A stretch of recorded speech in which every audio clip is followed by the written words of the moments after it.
Hello students, today we are starting chapter number 4 of your business studies book, that is planning. Introduction. All the organization, whether it is government, a private business or a small business, require planning. कोई भी business हो, private हो, government हो, कोई भी businessman हो, small हो, large हो, सबको planning तो करनी ही पड़ती है. हम अपनी real life में भी हर चीज़ की planning करते हैं. To return their dreams of increase in sale and earning high profit and getting success in the business, all the businessmen have to think about future, make prediction and achieve target. To decide what to do, how to do and when to do, they do planning. Simple definition, अगर कभी आपसे कोई पूछता है कि planning क्या होती है तो आपको यही देना है definition कि planning is deciding what to do, how to do, when to do. This is called as the planning. Here meaning of planning is given. Planning can be defined as thinking in advance what is to be done, when is to be done, how is to be done and by whom it should be done. एक यहाँ पे छोटा सा picture दिया हुआ है, आपको present position में है और फ्यूचर पोजीशन में जाना है, तो जो बीच में जो पोजीशन आएगी वो हो जाएगी planning. So in simple word we can say that planning bridges the gap between where we are standing and where we want to reach. एक तरह का ब्रिज है, जहां हम अभी खड़े हैं वहां से हम फ्यूचर पोजीशन पे कैसे पहुंचे, तो हम प्लानिंग से ही पहुंच सकते हैं. Planning involves setting objectives and deciding in advance the appropriate course of action to achieve these objectives. So we can also define planning as a setting up of objective and targets and formulating an action plan to achieve them. Planning एक तरह से objective की setting ही होती है. Advance वे में हम अपने objective को पहले से सेट कर लेते हैं और उसके हिसाब से हम आगे वर्क करते हैं. तो हम ये भी कह सकते हैं कि प्लानिंग जो है वो ऑब्जेक्टिव बेस्ड भी होती है और प्लानिंग से हम क्या करते हैं, अपने ऑब्जेक्टिव को सेट कर लेते हैं जिसके अचीवमेंट के लिए हम अपने प्लान बनाते हैं. Another important ingredient of planning is time. Plans are always developed for fixed period of time as no business can go planning endlessly. Simple इन्होंने ये बताया है कि जब प्लानिंग हम बनाते हैं हमें सबसे ज़्यादा इंपॉर्टेंट एलिमेंट जिस पे ध्यान देना है प्लानिंग का, वो है टाइम. टाइम एक विद इन टाइम लिमिट या एक फिक्स पीरियड के लिए ही टाइम प्लान बनाया जाता है. Keeping in mind the time dimension we can define planning as setting objective for given time period, formulating the various course of action to achieve them and then selecting the best possible alternative from the different course of action. यहाँ पे definition दी हुई है, आप fuel की definition पढ़ सकते हैं, आप अल्फर्ड एंड ब्यूटी की डेफिनेशन पढ़ सकते हैं, कून्स और डोनाइल की डेफिनेशन भी इजी है. नेक्स्ट टॉपिक जो दिया हुआ है वो है features of planning. First point is planning contributes to objective. Planning starts with the determination of objective. We can not think of planning in the absence of objective. After setting objective planning decide the method, procedure, steps to be taken to achievement of the set objective. Planning सबसे पहले कहाँ से start होती है, objective से. सबसे पहले आप अपना ऑब्जेक्टिव टारगेट सेट करते हैं, उसके बाद आप अपनी मेथड्स, प्रोसीजर और अदर जो स्टेप आपको अपने ऑब्जेक्टिव को अचीव करने के लिए लेना है उन पे आप फोकस करते हैं. Second point is planning is the primary function of management. Planning is the primary और first function to be perform by every manager. Manager जो होता है उसको सबसे पहला फंक्शन जो परफॉर्म करना पड़ता है वो प्लानिंग ही होता है. For example, in organizing function, manager assign authority and responsibility to the employees and the level of authority responsibility depend upon the objective of the company. Similarly, in staffing, employees are appointed. देखो इन्होंने यहाँ बताया हुआ है आपको कि organising function क्या होता है, जहाँ मैनेजर ड्यूटीज़ और रिस्पॉन्सिबिलिटीज़ असाइन करते हैं. हर लेवल ऑफ एम्प्लॉयज़ को उनकी अथॉरिटी और रिस्पॉन्सिबिलिटीज़ दी जाती हैं, पर वो अथॉरिटी और रिस्पॉन्सिबिलिटी किस बेसिस पे दी जाती हैं, सिर्फ ऑब्जेक्टिव के बेसिस पे. मतलब सबसे पहले हमें टारगेट ही सेट करना पड़ता है. ऐसे स्टाफिंग के केस में होता है, जब भी कोई मैनेजर कोई स्टाफ रिक्रूट करता है या एम्प्लॉयज़ को अपॉइंट करता है तो ऑब्जेक्टिव के बेसिस पे ही उनका अपॉइंटमेंट होता है. तो ऑब्जेक्टिव जो है वो सबसे मेन फंक्शन है और प्लानिंग में जो सबसे मेन पॉइंट है वो है ऑब्जेक्टिव सेट करना. Next third point is pervasive. Pervasive means होता है at all levels. Planning is required at all level of the management in all types of organization. It is not restricted to the top level manager only but planning is done by manager at every level. 3 level होते हैं management के, top, middle, लो. सो तीनों level जो हैं आपके, all 3 levels do planning. Formation of major planning and framing of overall policy is is the task of top level manager, whereas departmental manager form plan for their respective departments and lower level manager makes plan to support the overall objectives. Next, fourth point is planning is futuristic and forward looking. This is very important point of feature which will come in your board exam. Definitely it is very important. Planning always means looking ahead और planning is futuristic function. हम जब भी plan बनाते हैं तो आगे का plan बनाते हैं, कोई पीछे का या पास्ट का प्लान कभी नहीं बनाता है. Planning is never done for past. All the manager try to make prediction and assumption for future and these prediction are made on the basis of past experience of the managers and with the regular and intelligent scanning of the general environment. Next point is planning is continuous. Planning is never ending or continuous process because after making plan one also has to be in touch with the changes in the changing environment and the selection of best way. Simple इन्होंने बताया है कि जो planning है, जैसा कि हमने अभी पढ़ा कि प्लानिंग फ्यूचरिस्टिक होती है, फ्यूचर के लिए बनाई जाती है, पर फ्यूचर तो अनसर्टेन भी होता है एक तरह से, कब क्या चेंज हो जाए इन्वायरमेंट में किसी को नहीं पता. तो प्लान जो है वो कंटिन्यूस प्रोसेस है. प्लानिंग जो है वो कंटिन्यूस प्रोसेस है. हमने एक प्लान तैयार किया, अगर हमारा इन्वायरमेंट चेंज हो जाएगा तो हम प्लान को भी उसके अकॉर्डिंग मोल्ड कर देंगे. For example, if the plan is made during the boom period and during its execution there is a depression period, then the planner have to change according to the condition prevailing. Next point दिया हुआ है 6 point, वो है planning involves decision making. The planning function is needed only when different alternatives are available and we have to select most suitable alternative. We cannot imagine planning in the absence of choice. सीधा इन्होंने ये बताया है यहाँ पे कि जो भी प्लानिंग होती है वो तब की जाती है जब हमारे पास बहुत सारे अल्टरनेटिव्स हो. जैसे हमें रॉ मटेरियल परचेज करना है, हमारे पास कई सप्लायर हैं, तो हमें प्लानिंग करना पड़ेगी कि हम किस सप्लायर का रॉ मटेरियल परचेज करें और किसका छोड़ दें. बट अगर हमारे पास अल्टरनेटिव ही नहीं है, चॉइस ही नहीं है, तो हम किस चीज़ की प्लानिंग करें, किस चीज़ का डिसीजन लें.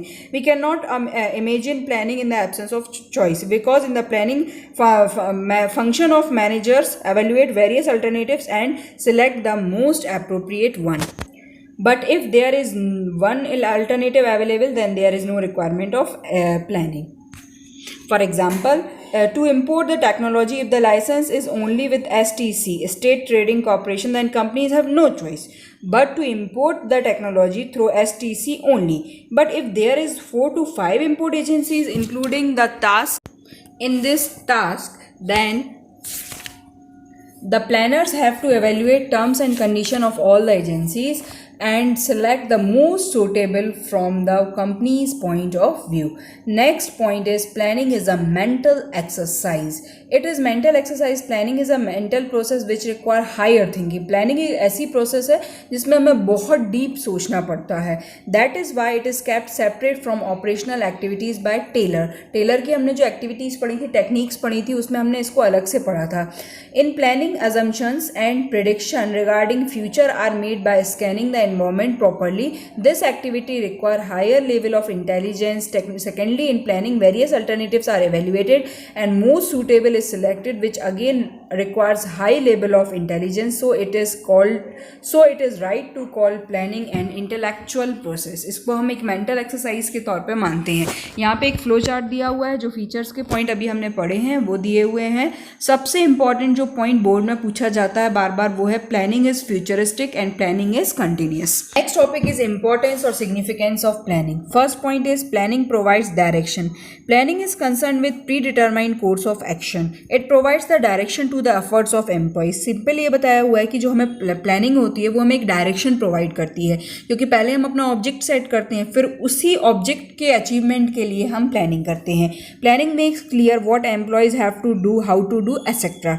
By stating in advance how work has to be done, planning provides direction for action. Employees know in advance in which direction they have to work. Means through planning the employees get direction where they have to work, in which direction they have to move. Second point is planning reduce the risk of uncertainties. Organization has to face many uncertainties and many unexpected situations every day. Planning helps the manager to face the uncertainty because planners try to foresee the future by making some assumptions regarding future, keeping in mind their past experience and scanning business environment. क्योंकि हमारा जो future होता है वो काफ़ी uncertain होता है, ऐसा ही ऑर्गेनाइजेशन का जो फ्यूचर होता है, आगे जैसा सोचा है मैंने मैनेजर ने ज़रूरी नहीं वैसा ही हो, जैसा एम्प्लॉयज़ जिस डायरेक्शन में मूव कर रहे हैं ज़रूरी नहीं वैसा ही हो। तो उसके लिए मैनेजर क्या करता है, प्लान तैयार करके रखता है हर कंडीशन के लिए। कोई भी अपॉर्चुनिटी आ जाए, कोई भी कंडीशन आ जाए, इन्वायरमेंट कितना ही चेंज हो जाए, वो स्कैनिंग करके इन्वायरमेंट की अलग अलग पॉइंट्स रखता है अपने माइंड में, प्लानिंग के पॉइंट्स रखता है कि अगर ऐसा हुआ तो हम ये करेंगे, ये अनसर्टेनिटी आई तो हम ये करेंगे। उससे जो बिजनेस होता है, बिजनेस को हैवी लॉस होने की जो कंडीशंस हैं वो कम हो जाती हैं। Next point is planning reduces overlapping and wasteful activities. The organizational plans are made keeping in mind the requirement of all the departments. The departmental plans are derived from main organizational plan. As the result, there will be coordination in different departments. Simple इन्होंने ये बताया है कि department के जो plans होते हैं वो किस पे डिपेंड करते हैं, जो ऑर्गेनाइजेशन का मेन प्लान है। तो ऐसे में ये होता है कि डिपार्टमेंट का जो अलग अलग डिपार्टमेंट्स काम कर रहे हैं तो उनका ऑर्गेनाइजेशन में पूरा एक कोऑर्डिनेशन बना रहता है। On the other hand, if the manager and non manager and all the employees are following course of action according to plan, then there will be integration in the activities, and plan ensures clarity of thoughts and action and work can be carried out smoothly. जो हमारा work है वो smoothly carry out रहेगा, क्योंकि सबके mind में, either वो managers हो, नॉन मैनेजर्स हो या एम्प्लॉयज हो, तो उनके माइंड में एक प्लान तैयार रहेगा, एक डायरेक्शन रहेगी, तो वो स्मूथली वर्क कर सकते हैं। Next point is planning promotes innovative ideas. Innovative means new techniques, new ideas. Planning require high thinking and it is an intellectual process, so there is a great scope of finding better ideas, better methods and procedure to perform particular jobs. Planning process force manager to think differently and assume the future conditions, so it makes the manager innovative and creative. हमारा जो manager है, क्योंकि इसमें इतनी mental exercise होती है कि जो हमारे मैनेजर्स हैं वो नए आइडियाज़, नए थिंकिंग स्किल्स डेवलप कर पाते हैं। Next point is planning promotes facilitates decision making. Planning helps the manager to take various decisions as in planning goals are set in advance and prediction are made for future. These prediction and goals help the manager to make decision, क्योंकि planning में कुछ predictions पहले से ही कर दिए जाते हैं, goals advance में ही सेट कर दिए जाते हैं, तो उससे जो मैनेजर है वो फास्ट डिसीजन मेकिंग कर सकता है। Next point is planning establish standard for controlling. Controlling means comparison between plan performance and actual performance, means the comparison between planned output and actual output. If there is a variation between both them, then find out the reason for such deviation and taking the measures to match the actual output with the planned output. But in case when there is no planned output, then controlling of managers will have no base to compare. Simple है। Controlling में क्या करते हैं हम, controlling में comparison करते हैं actual output को प्लान्ड आउटपुट से। बट अगर हमारे पास प्लानिंग ही नहीं होगी तो हमारे पास प्लान्ड आउटपुट ही नहीं होगा। जब प्लान्ड आउटपुट ही नहीं होगा तो हम कंपैरिजन किससे, कि हमें कितना प्रोडक्शन करना था और कितना हम कर पाए। For example, if the planned output for a week is 100 units and actual performance brings only production of 80 units, then there is a deviation of 20 units. But if we don't have planned output, then how do we do controlling, और no deviations can be founded. Limitations of planning, कहाँ आपकी planning fail हो जाती है। There are certain internal limitations of planning. First is planning leads to rigidity. Rigidity means tough. Once plans are made to decide the future course of action, the manager may not be in the position to change them. Following pre-decided plan when circumstances are changed may not bring positive result for the organization. This kind of rigidity in plan may create difficulty. Planning जो होती है वो rigid होती है। अब जो हमारा manager है तो वो फ्यूचर कोर्स ऑफ एक्शन को देख के प्लान तो बनाता है, पर अगर मान लीजिए कभी कंडीशन जस्ट अपोजिट हो गई तो वो अपने प्लान को मोल्ड नहीं कर पाएगा, तो हमारा जो रिजल्ट है वो पॉजिटिव की जगह नेगेटिव आने लगेगा। सो प्लानिंग को चेंज करना काफ़ी मुश्किल है, मीन्स रिजिड है। Next point is planning may not work in dynamic environment. Dynamic means changing environment. Business environment is very dynamic as there is continuously changes taking place in the economic, political, government. It becomes very difficult to forecast the future changes and planning may fail if the changes are very frequent. Very frequent means अगर जल्दी changes होंगे, जैसे हमारा social environment है, social environment में हम कह सकते हैं जो फैशन है, ट्रेडिशंस हैं, कस्टम्स हैं, अगर ये जल्दी चेंज होते हैं तो हमारा बिजनेस उन चेंजेस को एक्सेप्ट नहीं कर पाएगा, वो जो डायनेमिक चेंजेस हो रहे हैं उनके साथ वर्क नहीं कर पाएगा, तो वहाँ हमारी प्लानिंग फेल हो जाएगी। Next point is planning reduces creativity. With the planning the manager of the organization starts working rigidly and they become blind follower of the plan. Only if अगर आप हमारे एम्प्लॉयज़ मैनेजर ने एक plan तैयार करके हमारे एम्प्लॉयज़ को दे दिया, अब हमारे जो एम्प्लॉयज़ हैं उनको उसी डायरेक्शन में वर्क करना है, तो वो तो ये बोलेंगे कि हमारे मैनेजर ने हमें जो प्लान दिया है हम ब्लाइंडली उसी को फॉलो करेंगे। तो इससे मैनेजर ने तो अपनी क्रिएटिविटी स्किल्स को बढ़ा लिया, उसने एक प्लान तैयार कर दिया, बट एम्प्लॉयज़ क्या करेंगे, उसे ब्लाइंडली फॉलो करेंगे, तो उनका क्रिएटिविटी स्किल तो रिड्यूस हो गया ना, वो कुछ अपना माइंड सेट ही नहीं करेंगे। The manager do not take any initiative to make changes in the plan according to the changes prevailing in the business environment. They stop giving suggestion and new ideas to bring improvement in working because the guidelines for working are given in the planning only. वो अपने कुछ guidance देना बंद कर देंगे। Next point is planning involves huge cost. इसमें जो cost होती है वो बहुत ही ज़्यादा होती है। Planning process involves lot of cost because it is an intellectual process and companies need to hire professional experts to carry on this process. Along with the salary of these experts, the company has to spend a lot of time and money to collect accurate facts and figure. क्योंकि आप planning जब करते हैं तो जो हमारे managers हैं उनको बहुत कॉस्ट इसमें सफ़र करनी पड़ती है, क्योंकि इंटेलेक्चुअल प्रोसेस है, तो जो एक्सपर्ट्स अपॉइंट करेंगे उनकी सैलरी देना, उनकी फ़ीस देना काफ़ी मुश्किल रहता है, क्योंकि उनकी heavy amount of salary, heavy amount of faeces रहती हैं, क्योंकि ये बहुत ही इंटेलेक्चुअल प्रोसेस है, एक मेंटल एक्सरसाइज है। Next point is it is time consuming process. Planning process is a time consuming process because it takes long time to evaluate the alternative and select the best one. ये बहुत ही time consuming process है और कभी कभी इतना time भी waste हो जाता है कि हमारी अपॉर्चुनिटी हमारे हाथ से ही निकल जाती है, क्योंकि आपको क्या करना है, पहले एवेल्युएट करना है अल्टरनेटिव्स को, उनको समझना है कि हम किस बेस्ट अल्टरनेटिव को चूज़ करें, फिर उसके बाद आप चूज़ करोगे, फिर अपना प्लान डेवलप करोगे, तो ये काफ़ी लॉन्ग टाइम की प्रोसेस है, टाइम कंज्यूमिंग प्रोसेस है। Next point is planning does not give guarantee success. इसमें कुछ गारंटी नहीं है कि आपको पॉजिटिव रिजल्ट ही मिलेगा, कभी कभी नेगेटिव रिजल्ट भी मिलते हैं। Sometimes managers have false sense of security that plans have worked successfully in the past, so these will be working in future also. There is a tendency in manager to rely on pre-tested plans. It is not true that if the plan has worked successfully in the past, it will bring success in the future. ये कोई ज़रूरी नहीं है। Manager का तो mind set रहता है कि हमने इस टेक्निक से पहले वर्क किया था तो हम अभी भी इसी टेक्निक पे वर्क करते हैं, बट कोई ज़रूरी नहीं है कि लास्ट टेक्निक से या लास्ट प्लान से हमें सक्सेस मिल गई है तो अभी जो अपॉर्चुनिटी हमारे सामने है वही प्लान हम अभी भी लगाएं तो हम सक्सेसफुल हो जाएंगे, ऐसी कोई गारंटी नहीं है।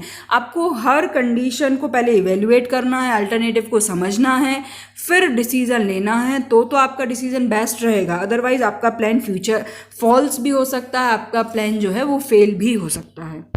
Now let's we move to important topic, that is planning process. First point of the process is setting up the objective. In planning function, manager begins with the setting up the objective because all the policies, procedures and methods are framed for achieving objective only.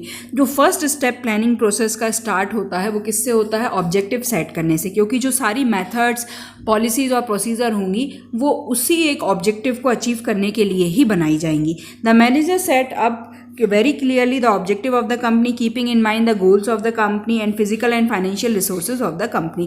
इन सारी चीज़ों को ध्यान में रख के ही जो objective set करेगा manager, उसी के बेसिस पे फिर मेथड्स और प्रोसीजर फॉलो होंगी। Next point is developing premises. Premises refer to the making assumption regarding future. जो हम अजम्पशन अपने फ्यूचर से रिगार्डिंग करते हैं वो प्रीमिसेस कहलाती हैं। Premises are the base on which plans are made. It is a kind of forecast made keeping in mind the existing plan and any past information about various policies. There should be total agreement on all the assumptions. The assumptions are made on the basis of forecasting. Simple ये बताया हुआ है इस point में। Premises मतलब होता है assumptions, तो जो हमारा फ्यूचर है हम उसके बेसिस पे कुछ assumptions भी करते हैं और हमारा जो पास्ट एक्सपीरियंस है उसको ध्यान में रख के, पास्ट इंफॉर्मेशन को, पास्ट फैक्ट्स को, पास्ट फिगर्स को ध्यान में रख के कोई पॉलिसीज़ बनाते हैं फ्यूचर के लिए। तो हमें बहुत ध्यान रखना है इन चीज़ों का कि the assumptions are made on the basis of forecasting and forecast is the technique of gathering information.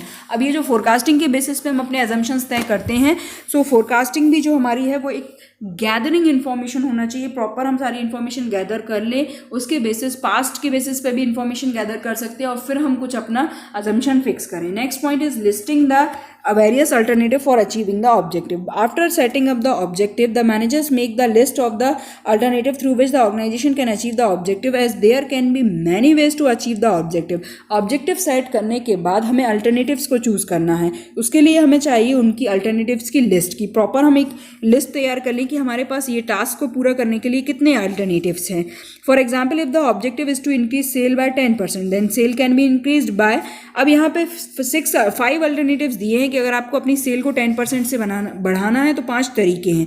First, by adding more line of product, by offering discount, by increasing expenditure on advertisement, by increasing the share in the market, by appointing salesman for door to door sale. अब managers इनमें से best alternative को choose करेगा उनकी list तैयार करने के बाद. Next fourth point is evaluation of different alternatives. अब हमने लिस्ट तो तैयार कर ली, अब उनका हमें एवेल्युएशन करना है. After making the list of various alternative along with the assumption supporting them, the manager starts evaluating each and every alternatives and note down the positive and negative aspects of every alternatives. अब manager क्या करेगा कि उसने list तो तैयार कर ली alternatives की, उसके बाद वो सारे अल्टरनेटिव्स को एवेल्युएट करेगा. हर अल्टरनेटिव के क्या पॉजिटिव इफेक्ट हैं, क्या नेगेटिव इफेक्ट हैं, उनको नोट डाउन करेगा. उसके बाद जिस अल्टरनेटिव के पॉजिटिव इफेक्ट ज़्यादा हो और नेगेटिव इफेक्ट्स कम से कम हो, उसको वो बेस्ट अल्टरनेटिव के तौर पे रखेगा और उसको ही यूज़ करेगा. उसके बेसिस पे ही प्लान तैयार करेगा, उसको वो चूज़ कर लेगा. Next point is selecting an alternative. The best alternative is selected but as such there is no mathematical formula for calculation of best alternative. Sometimes instead of selecting alternative, a combination of different alternatives can also be selected. सिर्फ एक alternative select करने से better है कि कभी कभी हमें ऐसी कंडीशन भी फेस करनी पड़ती है जहां हमें अल्टरनेटिव का कॉम्बिनेशन चूज करना पड़ता है. The most ideal plan is most feasible, profitable and with least negative consequence. After preparing the main plan, the organization has to make number of small plans to support the main plan. एक plan बनाने के बाद जो एक main plan बनता है उसके बाद हमें कई छोटे छोटे और प्लान्स बनाने पड़ते हैं, वो सपोर्टिव प्लान्स होते हैं मेन प्लान के. These plans are related to the performance of routine job in the organization. These are derived from major plans, so they are known as derivative plans. These plans are must for accomplishing the objective of main plan. The common supportive plans are plan to buy equipment, plan for recruitment and selection of employees and plan to buy raw material etc. Next, अब हमने selection कर लिया alternative का, तो next point आ जाएगा implementing the plan. अब हम अपने प्लान को जो है इम्प्लीमेंट कर देंगे. The manager prepare or draft the main and supportive plan on paper, but there is no use of these plans unless they are put in actions. अब manager ने प्लान तो तैयार कर लिया है, पेपर पर रेडी कर लिया है, पर तब तक प्लान का कोई मतलब नहीं है जब तक उसे एक्शन में न लाया जाए. For implementing the plan or putting the plan into action, the manager start communicating the plan with all the employees very clearly, because employees actually have to carry on activities according to a specialization of plans.